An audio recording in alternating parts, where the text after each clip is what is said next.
Welcome back. So in and amongst all of what's going on in South Africa and the world with regard to COVID-19, we must never forget that this week is Child Protection Week, and according to the Social Development Department, government spends 7.2 billion rand annually to fund both non-governmental and non-profit organizations that house children from different backgrounds. Now, of course, this year, much of the focus is on children and how COVID-19 affects them. With the exception of the Western Cape, schools are for the moment closed, and this has left many children staying in very difficult situations, some with little to no food or even proper shelter. To discuss this now, we are joined by Social Development Minister Lindiwe Zulu. Minister, great to have you. Thanks very much for being with us. Yes, good morning, Leanne, and good morning to your viewers this morning. Yeah, so you launched Child Protection Week at a children's home at Tlhabane in, I think it's near Rustenburg in the northwest, and you visited several children's homes and centres for children in conflict with the law to ensure that they are compliant with lockdown regulations. Talk to us what you saw during this visit of yours. Yes, firstly, it's beyond just ensuring that they are compliant with all protocols of COVID-19. It was also just to check their environment, because if government is also spending money on children and the children who are kept either in homes or kept in special places, it's our responsibility to monitor that the money spent on the children is spent on the children and not spent on anything else. So we visited, the most interesting one for me in Rustenburg was the Tlhabane street, because Tlhabane is an area. What was interesting is that the children live in normal homes of normal people. So people take in the children and then they get supported. That one was quite exciting because the children live within the community. They are not excluded from the community, either than the one that I went to in Mpumalanga, where the children are kept in a special place. But I must say the caregivers do their best, but best is never enough when children have been wrenched away from community environment, from playing with other children on the same streets and so forth.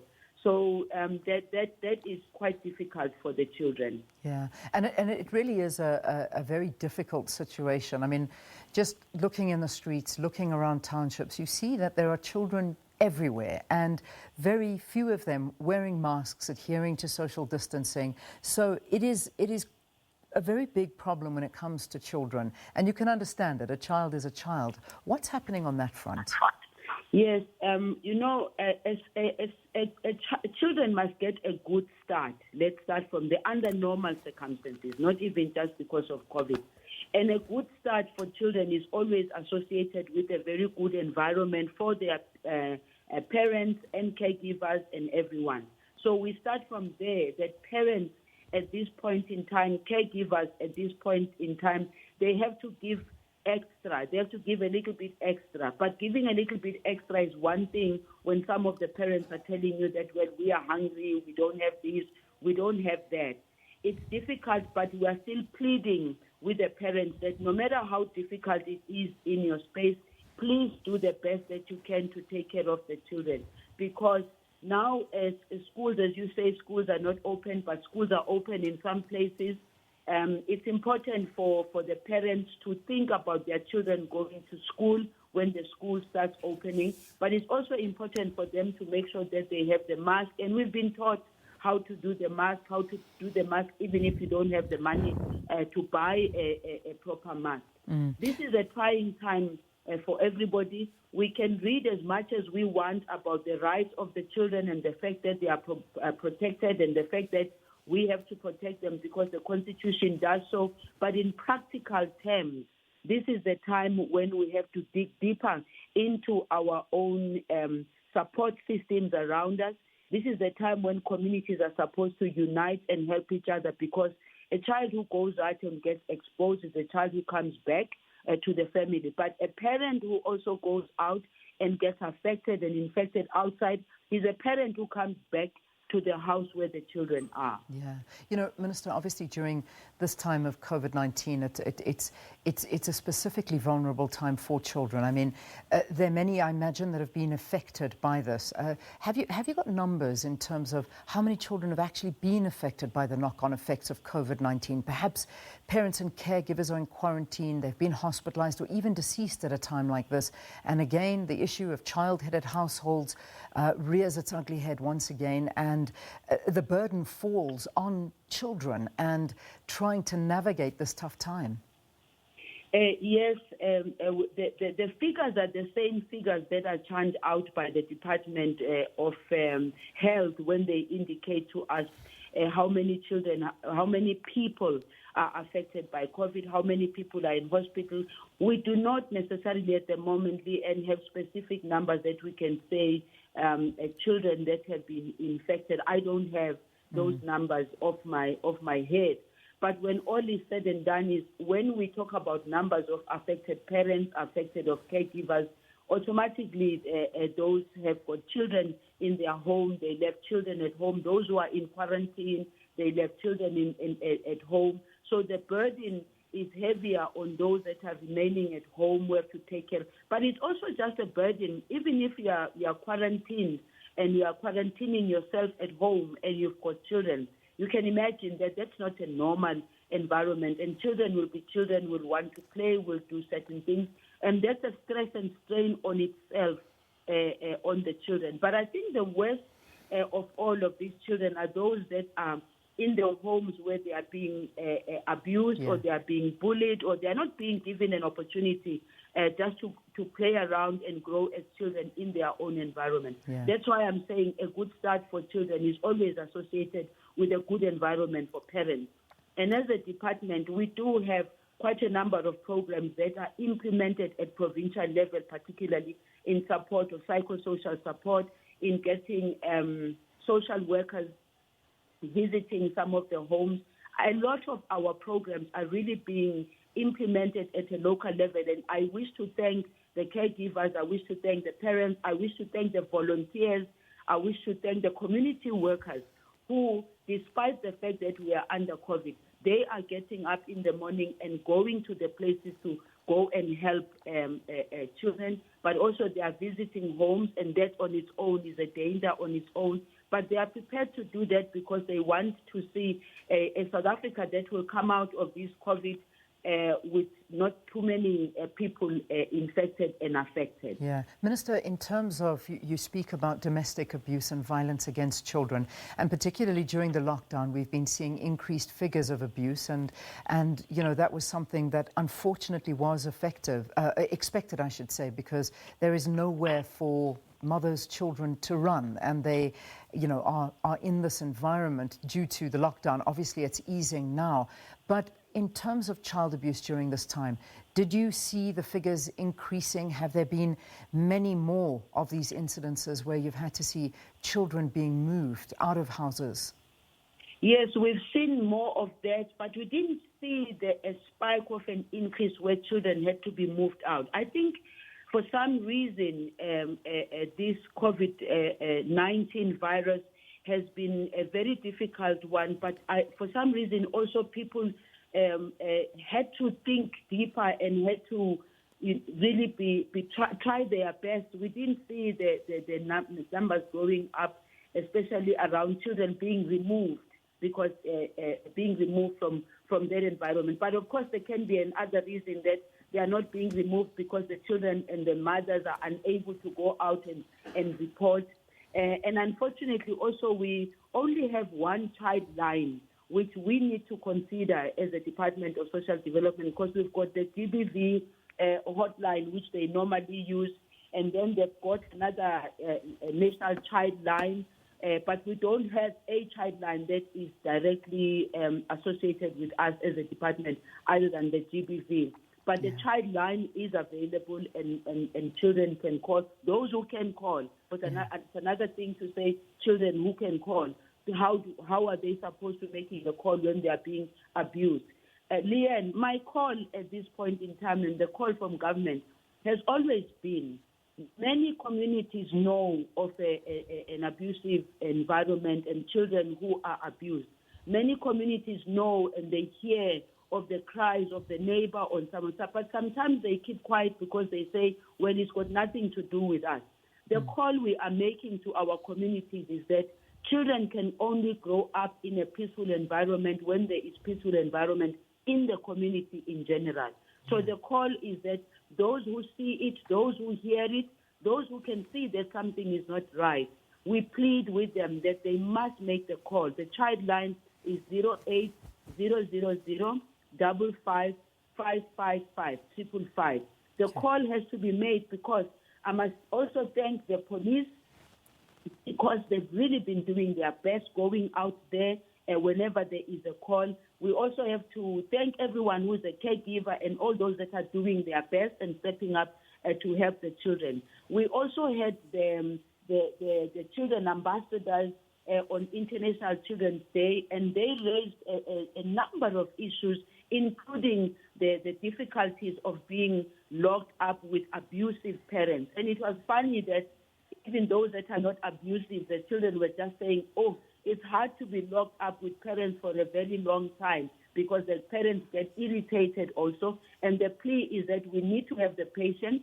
We need to have it in our hearts that the children we are bringing up today are the children who will take care of us in the future. Indeed, indeed. Minister, I just want to move on to the issue of schooling as well. I know that you mentioned it a bit earlier, and we're seeing schools opening on Monday. However, we talk to the most vulnerable little ones, and those are the ones that go to ECDs. And these have still not given the green light to go ahead. We know that some children, those are the only meals that they get in the day when they do go to these environments. And obviously there's the issue of whether a young child can be wearing a mask for this amount of time and the fear associated. But there's also, you know, the study and the other side of the story that says very young children are less susceptible to coronavirus. So talk to us about an update as to when we can see ECDs finally getting the green light to go ahead. I know it falls under you and not the Department of Basic Education.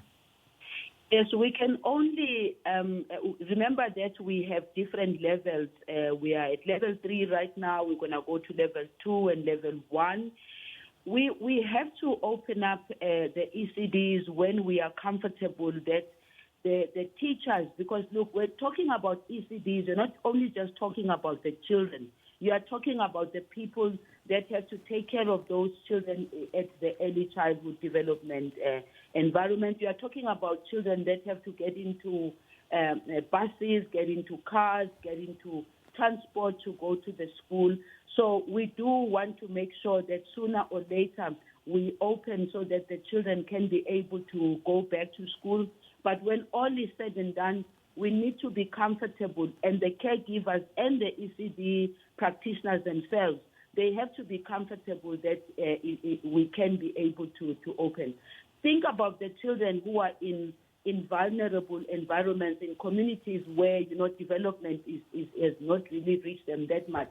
They have to wake up very early in the morning, get into a taxi, get into a bus, get into somewhere before they get there. That's why I'm saying as a minister, there's just a lot of things that we need to change, and the COVID-19 has enabled us, has shown us that it is possible for us to take decisions and implement those decisions and improve the environment. The socio-economic environment of our people in general is what we need to focus on, Leanne, because it wouldn't be a necessity for children at ECD level to be getting into cramped taxis and transport and all and going to some faraway ECD. We need to improve and make sure that the ECDs are closer to their homes so that it's just a walking distance.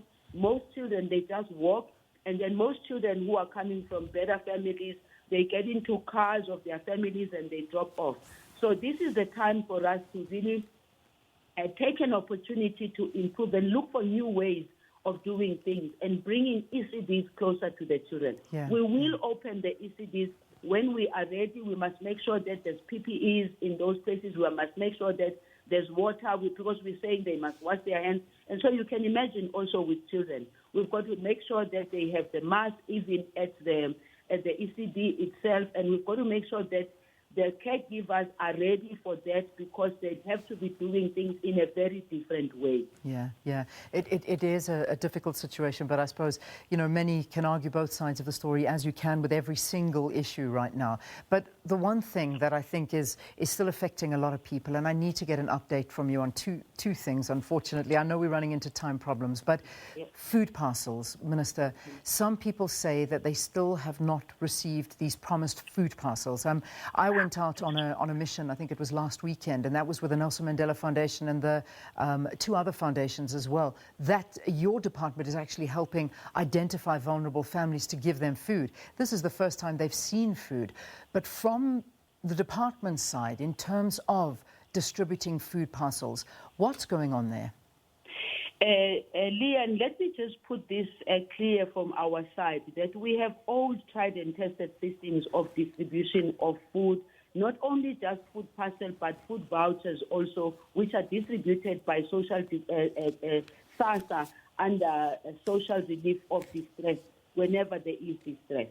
And in this particular case, the distress has gone beyond the normal, because normally we would be supporting people who have been affected by rain or fire or something of that nature.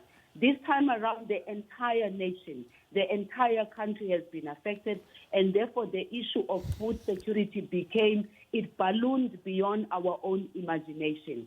And so we have been distributing our food as a department through knock and drop. The rest of the food is food that is being distributed by NGOs and NPOs, and we thank them for having stepped up to do that. Our system of distribution food is really, really small in comparison to the amount of food that has been distributed by NGOs. And that's the reason why we were asking that the NGOs work with us, because under normal circumstances, we know we have the map of where the hunger is in South Africa as a Department of Social Development. We are pleading with them to work with us, because we did not want food to be distributed only in the closer areas and areas where people can be seen. There are far-flung areas that needed the food. But we still thank those that have been able to step up. The Solidarity Fund in particular has funded some of the NPOs to quite a sizable amount of money compared to what they gave to us. We only got just 20 million rand from that. The rest of the money, the Solidarity Food, has been given to NGOs and NPOs. Leanne, I think we have to work towards a place where we don't have to be talking about food parcels as a Department of Social Development. We have to be talking about sustenance and how people can be assisted in that. We have to talk about food banks in areas which are closer to the people. We have to talk about dignity when food is being distributed, because nothing pains me than seeing people jostling, pushing and shoving for food. South Africa overall needs to get out of that. South Africa as a nation needs to appreciate that there are people who go hungry, and there's a lot of food in South Africa. We need to just find new ways of distributing that food. We have to find new ways of ensuring that the food is sustainable, because I'm asking the question already to the department. Will the food be here in December 2020? Will the food be here in December 2021? Our task is look beyond what we are doing right now in terms of distributing just food parcels. Let's look at sustenance. Let's look at developmental. Let's look at people also being able to do things for themselves. We used to have food gardens and all that. Let's get back to thinking differently, so that we don't have to be seeing so many people out on the street pushing for food parcels. All right, Minister, unfortunately, having to leave it there. There was so much more I wanted to talk to you about, but, the focus this morning is on children and their safety in this Child Protection Week that we find ourselves in. Social Development Minister Lindiwe Zulu discussing Child Protection Week with us, especially during this COVID-19 lockdown. Thanks again to the Minister. We got to move on to our next interview now.